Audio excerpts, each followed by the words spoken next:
There's an old fable called The Fisherman and the Businessman. It's a simple story, but perfectly captures one of the biggest mistakes I see people make as they approach retirement. Let me tell you the story. A wealthy businessman was vacationing in a small coastal village, and one afternoon he noticed a fisherman sitting by his boat, relaxing, quietly just spending the day there by his boat at the sea. And the fisherman had already fished for the day, and as the businessman approached him, he asked, "Why aren't you out catching more fish?" And the fisherman replied, "I've caught enough to support my family's needs." The businessman thought for a moment and said, "Well, why don't you stay out longer and catch more fish?" "Then what?" the fisherman asked. "Then you could buy a larger boat," replied the businessman. "Then what?"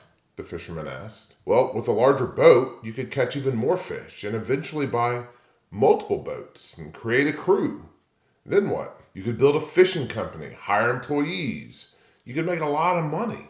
Fisherman paused, looked back at the businessman, and replied again, "Then what?" The businessman just smiled.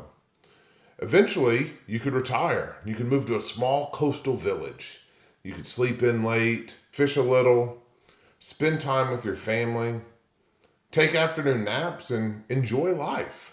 The fisherman looked at him and said, "Isn't that what I'm already doing?" So here's the retirement lesson.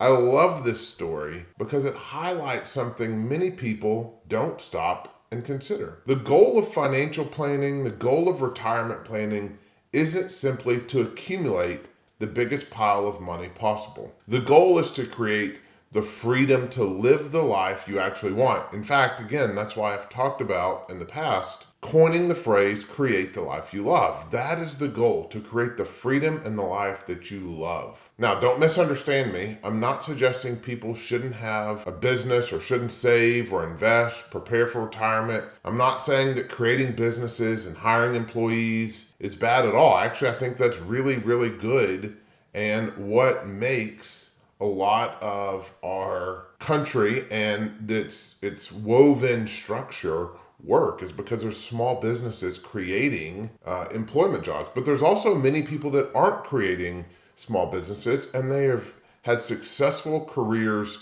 working for someone else. Both of these avenues can get you to the same place.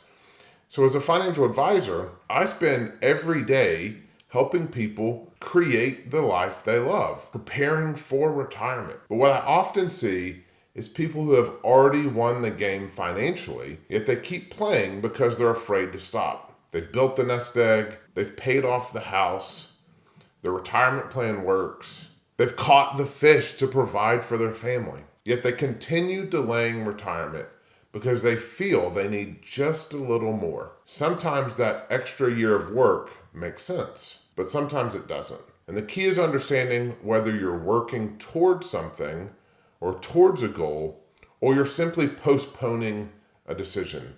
And there comes a point when accumulating more money may actually add less value than gaining another year of freedom. The fisherman understood something many people spend their entire lives trying to learn and oftentimes never figure it out. Money is only a tool. It's just a tool. Freedom is the goal, the objective. If you're approaching retirement, you need to ask yourself, are you still building the life you want? Or have you already built it and you just haven't given yourself your permission to enjoy it? If you enjoyed this video, make sure to like and subscribe. If you need help determining, or you'd like help determining whether you're truly ready to retire, we'd love to help create a plan for you. You can schedule some time in the description of this video directly on my calendar. Be confident in your retirement. Have a wonderful day.